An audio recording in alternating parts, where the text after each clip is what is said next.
Life Management Science Labs would like to acknowledge that we live and produce this podcast on the traditional lands of the Wurundjeri people. We'd also like to acknowledge the traditional owners of the lands of our listeners and our international colleagues. We'd like to pay our respects to their elders past, present, and emerging.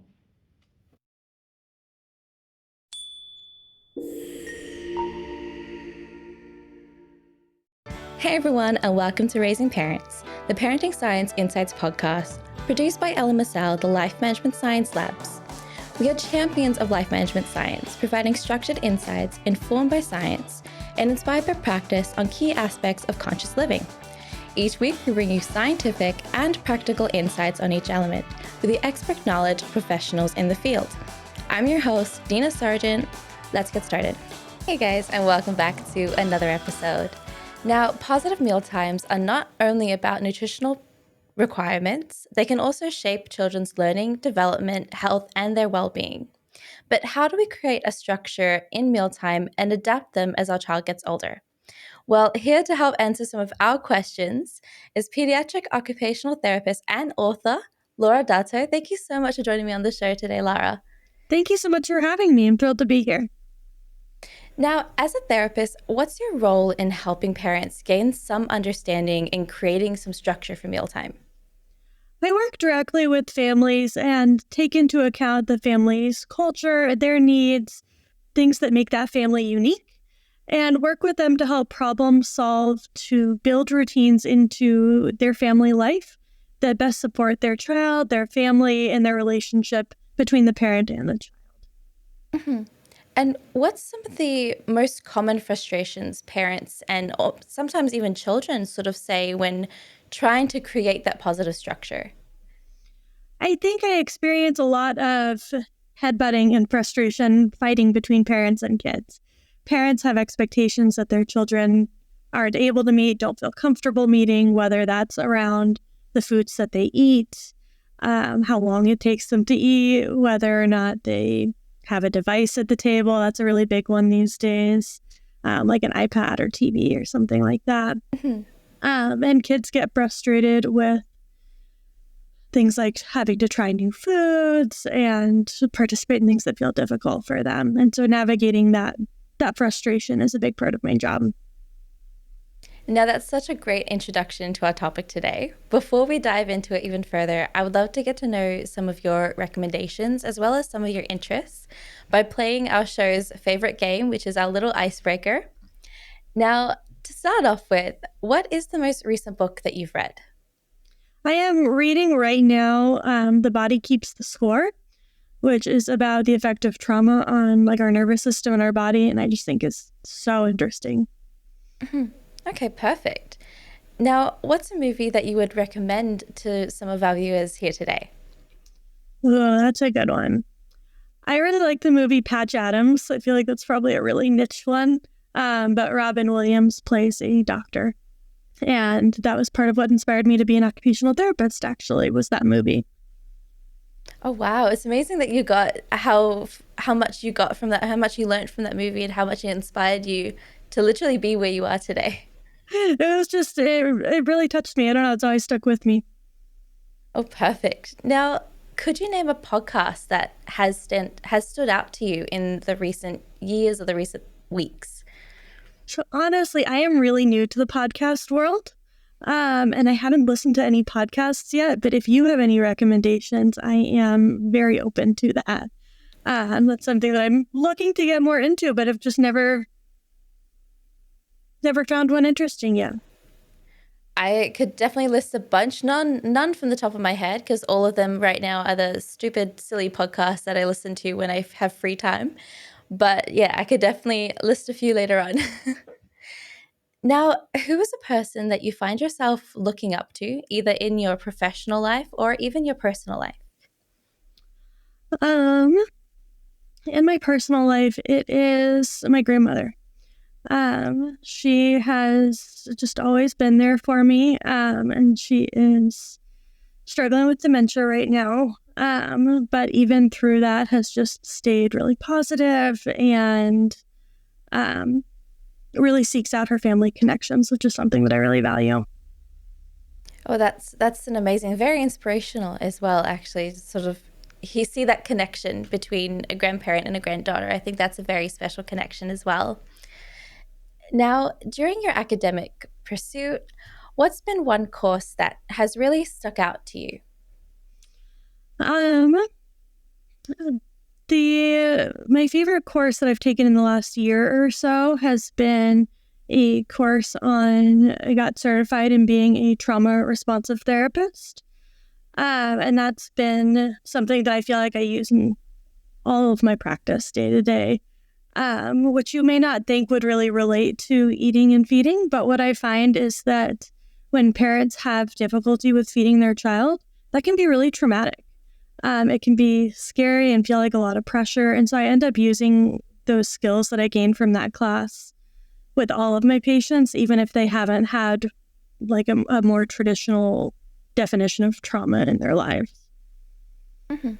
No, I can definitely see how trauma sort of relates to what you do, especially sort of dealing with the trauma of um, lack of understanding as to what a certain diets mean to them or disorders that they might have as well. So it might be traumatic. I can definitely see how that relates. So no, that's a incredible sort of duo team in what you're studying and how you picked up from that. So no, that I love that. Now I know that parenting is it's a very difficult word to sort of define. It's a very everyone has their own different understanding as to what being a parent is and to what parenting is. What would your definition in parenting be? For me, it's really guiding my child to be the best version of himself, whatever he wants that to be, to make him the most independent and strong and happy version of himself that he can be. Oh, I love that definition. It's such an underrated sort of definition as to what being a parent and what the role of a parent is, especially in today's age where you sort of see so many different ways that you can be a parent, so many different rules and regulations that you sort of have to step in and allow your child to sort of be in the world, but also don't coddle them too much. So I love that sort of temperament where you're just allowing the child to be the best that they can be. And I think that's the biggest thing that we can pick up from today's way that we do things today. Now, what would you think expectant parents would need to be aware of in their transition to parenthood? I feel pretty uniquely capable of answering this question because I just transitioned to parenthood this year. My son is 5 months old. Congratulations. Thank you. So I have just made that transition myself. And I think the biggest thing for me and that my husband and I have talked about is the preparation that we did beforehand and while we were expecting, of talking about, well, if this sort of situation comes up, how do we want to handle it? What are we going to do? What are we going to say? And got on the same page about a lot of different things. And obviously, we can't predict everything that's going to happen. Unexpected things happen in parenting all of the time. But having that really strong foundation of, in this sort of scenario, we've discussed this. We know how we want to handle it. We're of one mind on how we want to approach this, what we want the overall tone of our response to be. I think has cut down on what could have been a lot of frustration for us had we not done that, and has made a lot of parenting things feel really seamless, even when we are exhausted and it's 3 a.m. and we haven't slept yet that night because baby's been fussy or whatever it is that's come up. Having that strong layer of communication has been really helpful. No, I love that because I think it's so important to create that foundation, and the communication must be a whole lot easier now, sort of going 5 months in and knowing exactly where each of you stand in certain issues. And I think that's communication is very underrated. And I know I will say underrated quite a lot, and I do say it quite a lot in every episode that I'm on, but communication is like the basis of a lot of relationships, let alone a lot of families. So being on the same page, I think I definitely find that commendable as to how early you both sort of had that communication. So that's great. I love that. I'm sure we'll have more challenges as he gets older. Right now, he's still small and Yes. we can put him somewhere and leave and come back and he's still there. But hopefully we can continue to carry that on as he gets. Yes, well, it sounds like a great off start to begin with. So I love that in the way you sort of communicate. That's great. Now, we're going to start with a little bit of the basics of our episode here today. What would you define mealtime routines and structure? When I think about mealtime routines and structure, I think about things that families do before meals, during meals, and after meals. For children, it's really important to have the mealtime routine start before the food is on the table, so that they can come to the table calm, regulated, focused, ready to participate in a family mealtime. If kids are really busy, really distracted, coming to the table already really hyped up or really upset, really exhausted, it's going to set the family up to have a lot of conflict and frustration. So my mealtime routines when I'm working with families start long before the food is on the table, and then have a clear endpoint after the mealtime as well. Okay. And why is it important for promoting healthy eating habits?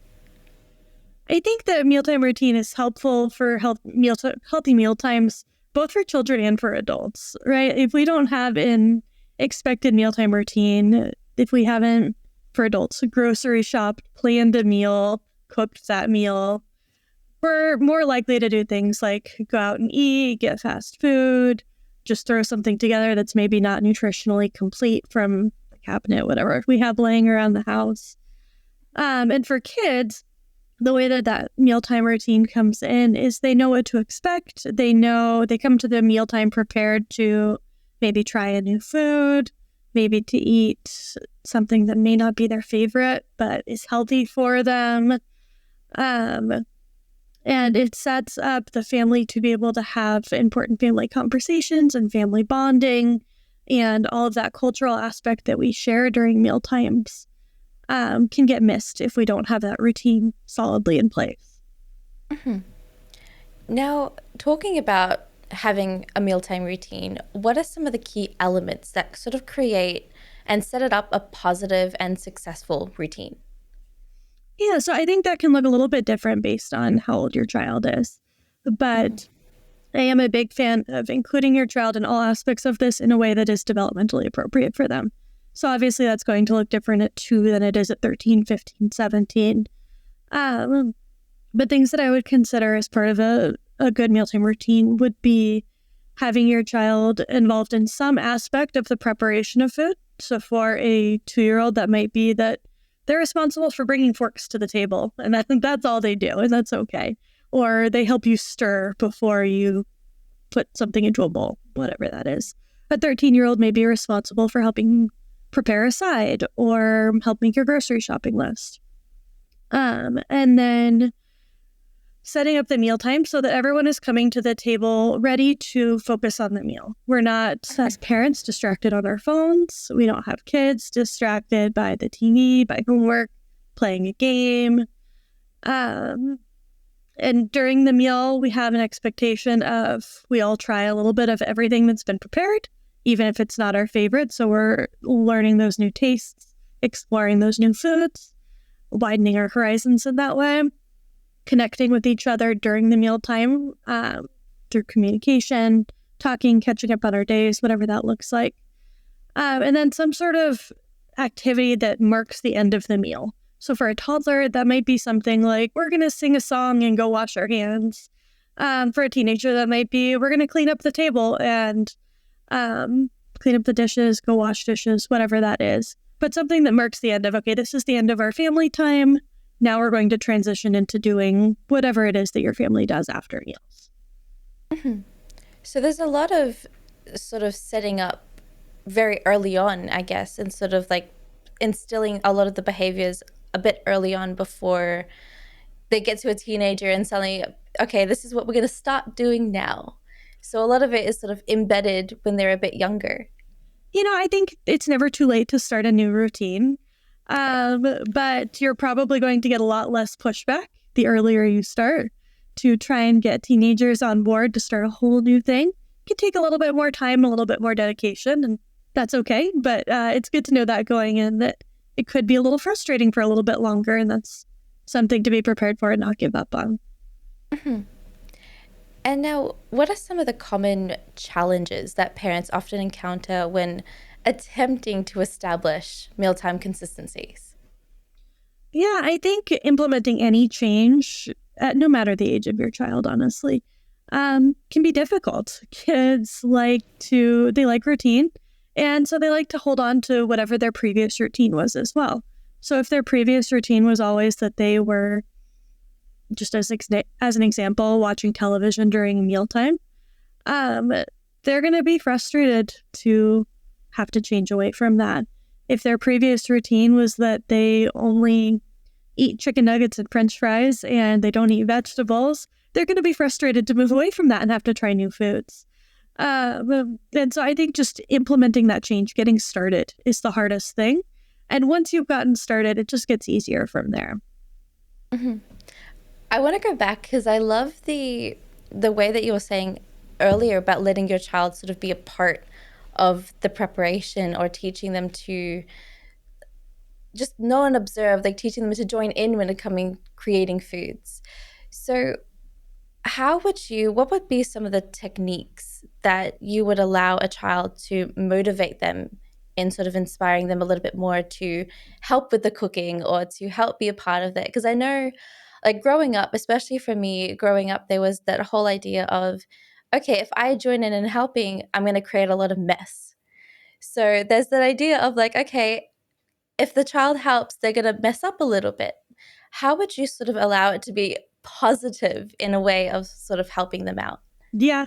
And you're absolutely right. Their mess is inevitable with kids, right? Honestly, no matter what you're doing, if you're out in the yard, if you're in the kitchen, kids are going to make a mess. And I think as parents, we've all sort of been raised with this expectation of, as children, we had pressure on us to keep things clean. And that's a generational change that we're making right now. And so it's natural for us as parents to feel uncomfortable with that because it's different from how we were raised. But I think about having that mess as it's an example of learning. And it's really important the same way that when kids are doing arts and crafts, they're learning fine motor skills and they're learning their visual motor skills and their planning and their shapes and all of those things that are beautiful. But they're also making a huge mess. They're getting glitter everywhere and glue everywhere, and they get marker on the table, and all of those things happen. That being said, I am also a neat freak. So there are things that we can do as parents that can help lessen the intensity of that for us, whether that is putting a tablecloth under the area that you're working so you can just pick that up and take it outside and hose it off when you're done, or involving your child in cleanup so that they learn about the consequences of making those messes and can help with the cleanup of that as well. There are things that we can do to help minimize that, but that mess is something that comes up for sure. And so, when sort of dealing with that and trying to communicate to a child, okay, the flour goes in the bowl and they're suddenly like spraying everywhere. That was one of my biggest childhood memories for me, with my sister and I learning to bake with my mom and sort of creating all of that mess and throwing flour everywhere. It sort of, for me, honestly, was the one of the main things I remember from a childhood was how much fun we had with the flour being everywhere around the ground. So I guess it not only sort of allows a child to learn where it goes, but it also creates a whole lot of childhood memories that you still remember later on down the road about this is what flour looks like when it's down on the floor. Exactly. And now you have those really positive associations. You have the positive connection with your family and the positive connection with cooking, which I would guess as an adult means that maybe you're more likely to participate in cooking and baking and taking care of yourself in those ways, exploring those healthy foods, than maybe someone who is discouraged from being in the kitchen and now as an adult doesn't have those skills or that confidence, or had really negative memories of that and says, oh, now that I'm an adult, I don't want to do that anymore. And so, how does mealtime, like the routine and setting the routine in, does it also allow for children to sort of have the autonomy and sort of deciding what they get to do, where they get to sit, what they get to eat for dinner, for example? I think that's a really fine line. We want kids to have autonomy, but we also need to guide them, because if children are allowed to make entirely autonomous decisions, they may end up eating chicken nuggets 7 days straight or making a huge mess or only drinking chocolate milk or something like that. Because they don't have that wide base of knowledge that we do as adults. And so I think it's really a balancing act of finding ways that you can encourage their autonomy, but also guide them. And so something that I like to do is offer choices so that we can help guide. So, we could say, we're going to have a vegetable with dinner. We're going to have a fruit with dinner. Which one do you think it should be? Should we make the broccoli or should we make the asparagus? Now, they're involved in the cooking. They have some buy-in. They're now excited to eat that food because they chose it. If they're older, maybe they helped prepare it, found a recipe for it. But we've still not given them full carte blanche to just make whatever decision they want out of a pool. And, similarly with where they sit at the table, if that's something that makes sense in your family and you're comfortable with them choosing, great, go for it. If it's really important to you that the head of the household sits at the head of the table, I work with some families for whom that's a really important part of their culture, then maybe that's not something that they get a choice about, but maybe they can choose which color plate they have or which utensil they're using or something like that. You can find choices and buy-in for them in ways that work for your family. So alongside a lot of some of the misconceptions that you've probably heard in your line of work, some of the different myths that you've heard about healthy eating and mealtime structure, do you have any that you would like to sort of talk about and just try to debunk with us here today? I have several. I'll share two.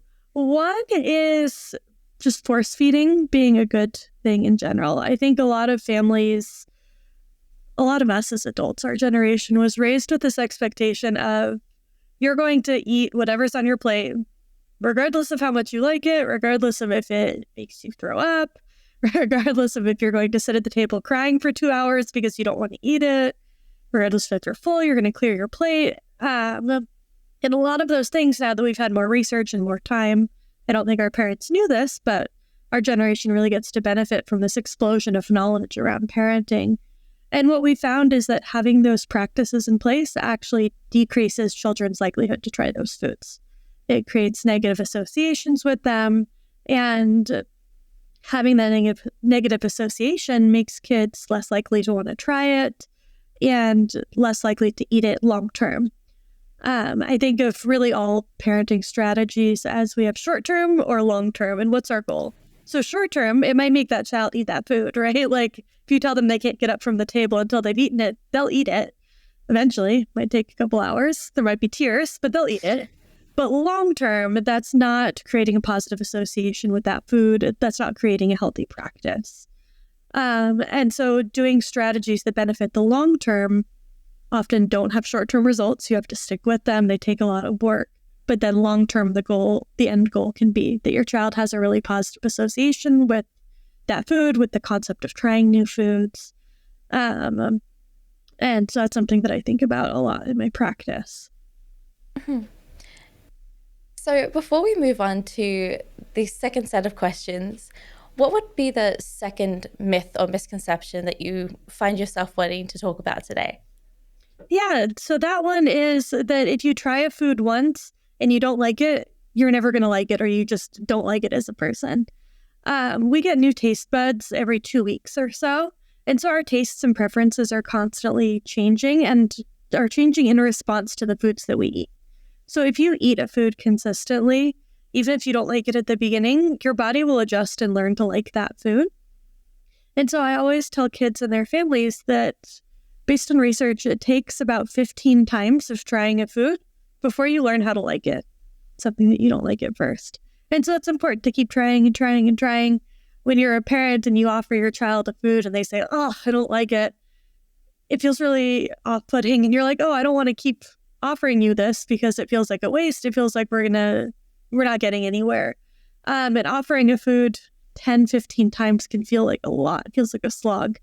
But I don't want parents to give up. Continuing to offer that food really can help their kid learn to like new foods. And so it's a myth that if you try something once and you don't like it, that you'll just never like it, or your body just inherently doesn't like it. It's all a learned skill. And that ties in perfectly with your book as well, when talking about raising adventurous eaters and sort of bringing in a whole different concept of allowing them to keep trying and not giving up on picky eating. As I know a lot of kids, like for me, I have a lot of friends whose kids hate broccoli and they cannot stand because it looks green, it looks weird. But I think a lot of my friends have found recipes that are just allowing them to sort of sneak it in without allowing broccoli to be seen. So is that one of the ways that you would recommend allowing a child to sort of try it? Is that sort of on the end of forceful eating, or is that just something that's allowing them to taste it without knowing that it's there? So I think that you can do that, but it doesn't always actually create a positive association with that food. And what it can do is negatively impact the trust that you have between you and your child. Because if they find out that you've been sneaking it in there, now suddenly they feel like, well, I don't know if I trust the other foods that you're giving me. Do I have to question what's in them? And it can actually lead back to more picky eating. We talk about short-term strategies versus long-term. Short-term, that gets them to get broccoli. They have the taste of it. They try it. They may even be developing a taste preference for it because they've had that exposure. But long-term, it's not teaching them that they like broccoli, because if they see a broccoli, they're not going to associate it with maybe the pureed broccoli sauce or whatever it is that you make. So in their head, they're still going to say, I don't like this food. And then it can also negatively impact their desire to explore and try new foods, because they're constantly going to be questioning, well, did mom or dad sneak something into this? I don't know. Maybe I should be more wary of trying it. So I don't often encourage families to sneak it in that way. But something that you can do is encourage your child to explore with the food at whatever level they feel comfortable. So knowing that it can take 15 times, we're not in a big rush, right? It's a marathon and not a sprint. Maybe the first time you present broccoli and they say, oh, that's disgusting, I hate it. Maybe the first time what you guys do is you have them smell it. They get used to the smell. Maybe they lick it. So they get a little bit of the taste, but they don't actually have to chew it up. Or maybe you can sort of progress up. So maybe we start by sniffing it. Maybe we start by feeling it. We crush it up so we can see what it's going to feel like in our mouth when we chew it up. Because for a lot of kids, like the texture of a food can be really off-putting, especially something like broccoli. It has two textures, right? The stem has a texture and then the floor texture. So they can get used to the texture, they can get used to the smell, they can lick it and start to think about the taste. Then maybe they practice chewing like a tiny, tiny bite. I tell kids, like, it can be barely visible. It can be almost invisible. It can be so tiny, but they get their brain used to the idea of trying this food and feeling safe and comfortable with it. Maybe they chew up a bite and spit it out, which I know for our generation, a lot of parents are really uncomfortable with. We were told, like, at least I know I was told, if it goes in your mouth, you're not spitting it back out. That's gross. It's poor table manners. And it is, but it's really good for learning for kids to practice that and know, if I put this in my mouth and I feel like I've gotten in too deep, I don't feel safe, I don't feel comfortable, I know I can get myself out of that situation by spitting it out. Kid feels safe and comfortable exploring, they're going to be more likely to explore than if they feel like, oh, if I get in too deep, I'm going to be stuck. And so I better be more hesitant. I better be more cautious. There's also good research that using dips and sauces increases particularly vegetable and meat consumption. So maybe they have a favorite sauce. Maybe they really like ranch dressing or barbecue sauce or something like that. They could dip their vegetable in that. That can help be sort of a carrier for the taste. All of this to say that there are lots of ways that a child can explore a food before just being presented it as part of the meal. And all of those ways of exploring the food don't necessarily include eating it to start out with. Okay. No, it's interesting because a lot of my friends are sort of having the very same issue with their kids, and just allowing them to explore it in their own time. However, as they get older, there's that whole idea of, okay, what if they're never going to eat it? What if they're never going to absolutely sit down and try it? So it's good to know that there is that time period where they allow some flexibility in teaching a child to um, see food on the positive end rather than just seeing it as a negative influence or negative introduction. So no, that's a really good concept to sort of know that 15 times it takes. So they have some time. I can let them know they have some time. Yeah. And 15 is the average. So for every time that you like a food less than 15 times, there's going to be a time it takes more than that too. And that's okay. Perfect. Now, for parents who want to learn more and implement some effective mealtime routines, could you recommend some resources, either books or even some experts that you can name here today? Yeah, absolutely. One of my favorite experts is Jill Castle. She's a dietitian and has written several books, and she has her own podcast that she invited me to be on as well, which was wonderful. But listening to her podcast, reading her books, she has resources on her website. Those are wonderful. There are, if you are interested in classes, some of them are a little bit more clinical, but there's also some parent-friendly ones as well at Talk Tools. It's a website, talktools.com. I really love their classes as well. I think those would probably be my favorite resources right now. Unfortunately, I think there's sort of a lack of resources out there, which is part of why I wrote a book, is I had so many families tell me, this is really challenging, this is really difficult. I don't feel like there's anything out there. And I looked to find resources for them, and I couldn't. And so that was what prompted me to be like, well, I'm going to make some so that I have somewhere to refer families when they need it. No, that's amazing. I think having an amount of resources, especially in this day and age where kids are a lot more forceful in saying that they don't want to eat things, they don't want to try new things, they're allowed to speak up a little bit more than I remember I used to speak up as a kid. So For sure. Yeah. For sure. And research shows that 25 to 45% of kids have difficulty with eating. And obviously difficulty can be really broad, right? Like that could be problems with swallowing, problems with chewing, really picky eating, nutrition, all sorts of things. But still, if you think 45, that's a high number. And I think a lot of families have sort of suffered in silence up until sort of recently because they've felt, I don't know if it's shame or guilt or just like there weren't places to turn to. And so just knowing that if that's something that's difficult, you are not alone with that. And it is the community not having enough resources that's failing you, not the other way around.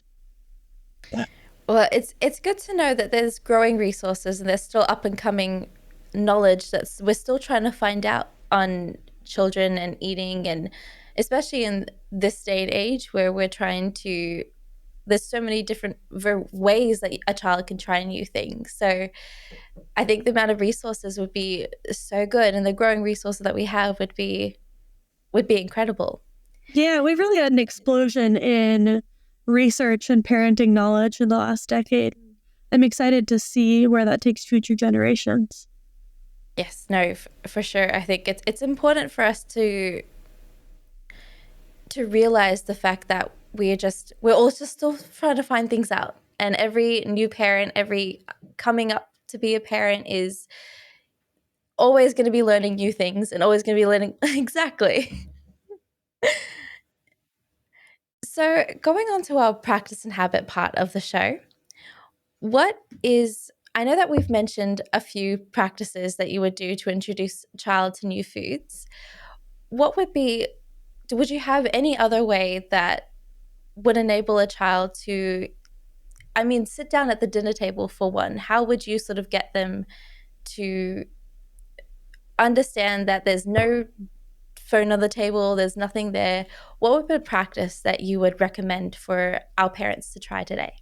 Yeah, I think the biggest things around that are setting clear expectations. So you have rules for the family. That might be something that you write down and you have visible for the entire family. Maybe it's something that you put onto your fridge or keep at the dinner table. And you can make those rules something that can be developmentally friendly. So if you have toddlers, maybe they don't know how to read yet, maybe you take pictures to demonstrate those rules. You take a picture of them sitting quietly at the table. You take a picture of them eating their food with their utensils, being neat, using a napkin, whatever those rules are that you want to instill for your family. If they're teenagers, maybe they help write it down themselves so that they're involved in that as much as possible. And then the key is that you all need to practice them. If you as a parent are checking your phone, are logging in for work, are getting distracted, are even things like continually getting up and going to the kitchen to, oh, we forgot napkins, I'm going to go grab those. Oh, we forgot food, I'm going to go get that. Oh, whatever it is, right? We always are running around. That's sending the message to our kids that it's okay to get up and run around during meal times, which is not what we want to instill, right? So making sure that as parents, whatever expectations we have for our kids, we're setting those as well. Whether that expectation is sitting at the table, participating in conversation, not using a device, trying foods that we don't like, whatever that is, we need to do that as parents if we want our kids to do it too. So it's pretty much a lead by example kind of situation. Absolutely. Absolutely. Perfect. Now, what are some of the challenges that can occur when trying to set those rules up? Yeah. I think a lot of parents really struggle with that. I think a lot of families come to, I'm a feeding therapist, will come to feeding therapy and say, I'm a really picky eater myself. I don't want my kid to struggle with the same things that I've struggled with.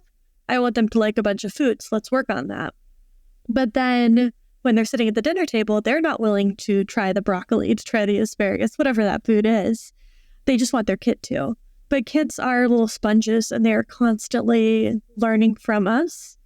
And they're learning by watching, learning by listening. And so if we say, oh, I don't like that, I don't want to try it, they're learning in their head that narrative as well. Oh, I tried that, I don't like it, I don't want to eat it. And so just making sure that we're really doing the things that they ask and are confronting the things within ourselves that we need to do that. So if we know, I really want my child, here's an example for me personally. I don't like fish. I have never liked fish. And I have not honestly put in much of the work to try to learn how to like fish. I don't eat a lot of meat in my diet anyways, and so it's not something that I have worked very hard to add in. I know I could learn to like it if I wanted to. But I would like my son to be able to eat it because it's a healthy meat, right? It's a good variety.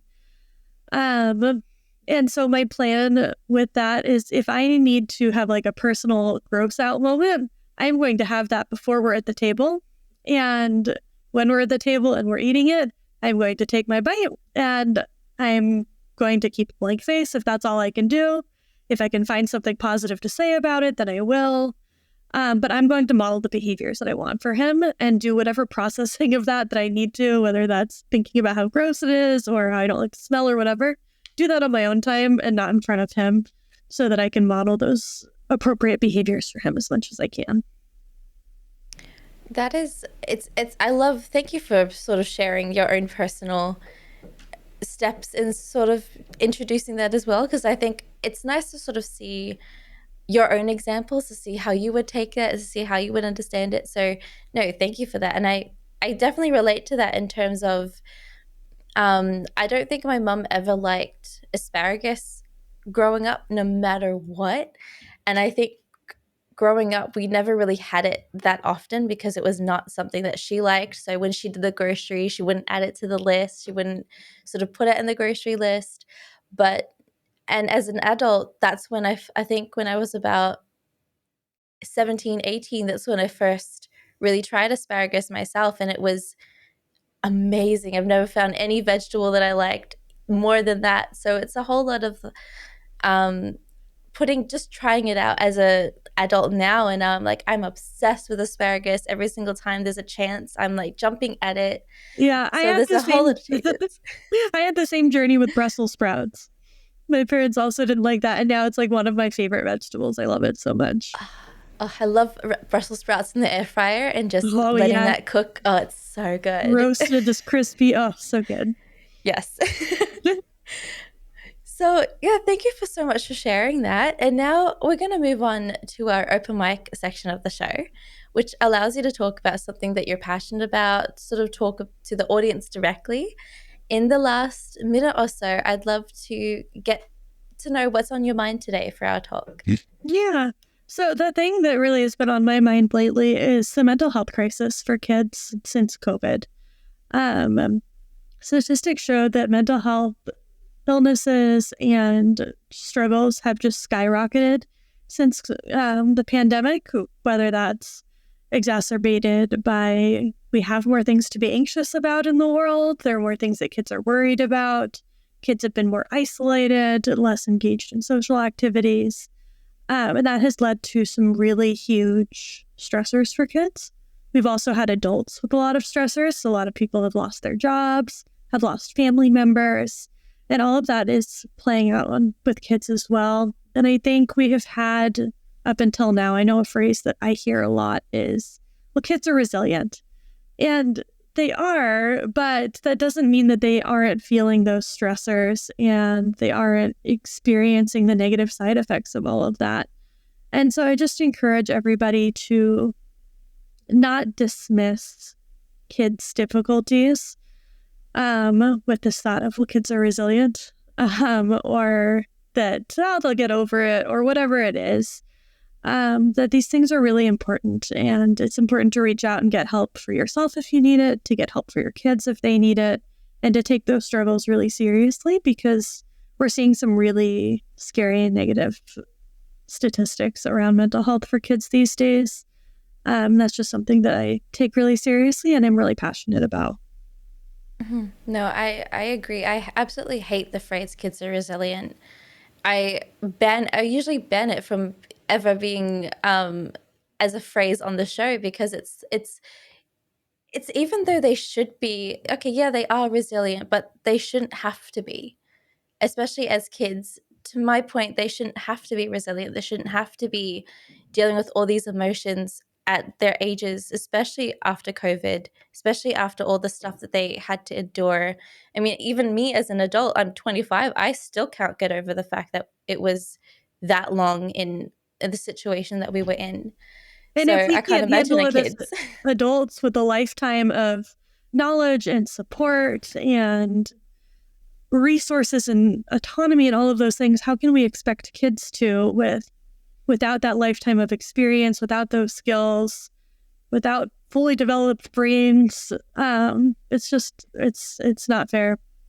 Yeah, no, exactly. And I think kids' mental health, especially after all those situations, it's definitely going to be something that's going to last with them for a very long time, unfortunately. And it's, unless they are willing to speak about it, there's not much that a lot of parents are trying to find ways to deal with that. I know a lot of my friends who have kids who had literally started school online, and that was their whole social experience. And then the first day they went to school, they were in grade 3 and barely able to meet anyone, barely able to talk to anyone. So it's amazing at the fact that we're just stick them back at school like nothing's happened.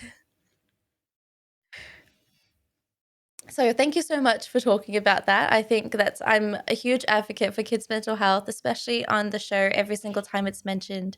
I'm also a huge advocate for especially the life after COVID. I think that's sort of something that we are still trying to process as well. I know I'm still trying to process a lot of it, so cannot imagine on a kid's point of view. So thank you so much for sharing that. Now, if there's a way audience members would like to get in touch with you to either talk about your book, talk about your job, or talk about, even ask questions that I might have missed, is there a way that they are able to get in contact with you? Absolutely. I have a Facebook and Instagram page called Raising Adventurous Eaters. And that's probably the best way to get a hold of me. I try to be pretty responsive on there. It may take me a couple days, especially with a 5-month-old. I am not always running on a lot of sleep here. But I am always happy to chat about ideas, to try and help where I can, to answer questions, anything like that. And then I do have my book that's out that has a lot of information, more than we could go into tonight, or I guess this morning for you. But more than we could go into today, has more information in there as well. Well, thank you so much, Lara, for joining me on the show today. I know we spoke about got the gist of everything. We didn't talk a lot deeper into things, but maybe that can be for another episode. It was amazing talking to you. And if anyone has any questions, feel free to reach out to Lara and ask her, because I know that there's going to be a lot of things that I still have not mentioned. So definitely go and check out her book as well. It's amazing. It's colorful as well. I wish I could have it like holding right here and just show you, but it's amazing. And I was reading a little bit about it. It has so many resources to answer so many questions that I definitely have, especially when it comes to picky eating. So thank you guys so much for listening. I'll see you all in the next episode. You've been listening to Raising Parents, the Parenting Science Insights podcast, produced by the Parenting Science Labs, a division of LMSL, the Life Management Science Labs. More episodes are available from 10 life management perspectives and can be found by searching LMSL on Apple Podcasts, Google Podcasts, Spotify, and other podcasting apps available on your devices. If you enjoyed this episode, please consider rating our show, sharing it, and subscribing to our channel, as it helps other people find it so that we can grow and bring you more quality resources. More of our work can be found on our website at pa.lmsl.net, where you can join our movement. I'm Dina Sargent. Thanks for tuning in.